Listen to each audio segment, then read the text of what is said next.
आज हम बात करेंगे भारत बंद क्या है, यह क्या होता है, क्यों होता है, कौन लागू करता है और आज के भारत बंद का क्या कारण है। वेलकम टू वॉइस क्राफ्ट, जहाँ विचार मिलते हैं समझ से।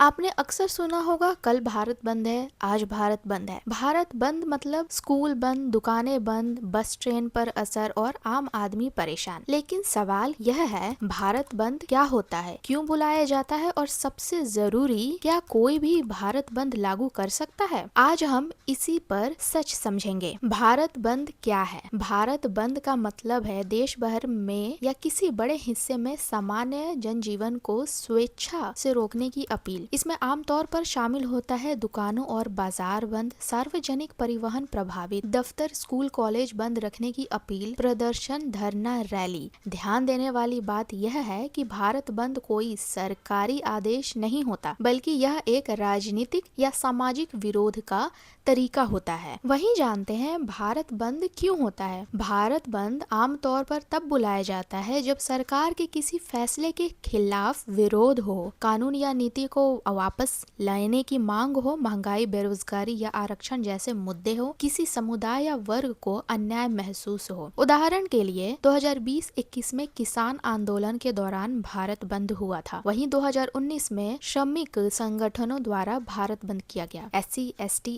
एक्ट, अग्निपथ योजना, आरक्षण से जुड़े मुद्दे के लिए बंद किया गया था। उद्देश्य होता है सरकार पर दबाव बनाना ताकि वह जनता की आवाज सुने। तो जानते हैं आज के भारत बंद का कारण क्या है। आज के भारत बंद का कारण है श्रमिक, किसान और कुछ समुदाय की मांगों को लेकर विरोध। कई केंद्रीय ट्रेड यूनियन और किसान संगठन ने आज काम रोका है और सरकार से कई मांगे रखी हैं। इसमें मांगों में शामिल हैं श्रम कानूनों में नए लेबर कोड में बदलाव वापस करना, पब्लिक सेक्टर कंपनियों में नियुक्ति सुरक्षित रखना, न्यूनतम वेतन बढ़ाना, MSP न्यूनतम समर्थन मूल्य बेहतर बनाना, ऋण माफी जैसे आर्थिक समर्थन और कई आर्थिक कृषि मुद्दे शामिल हैं। यह भारत बंद सिर्फ एक संगठन का आग्रह नहीं है, बल्कि कई बड़े ट्रेड यूनियन जैसे AITUC, INTUC, CITU, HMS, SEWA, UTUC व किसानों के समर्थन से है। समझते हैं भारत बंद कौन कर सकता है। भारत बंद आमतौर पर यह लोग या संगठन बुलाते हैं, राजनीतिक पार्टियां,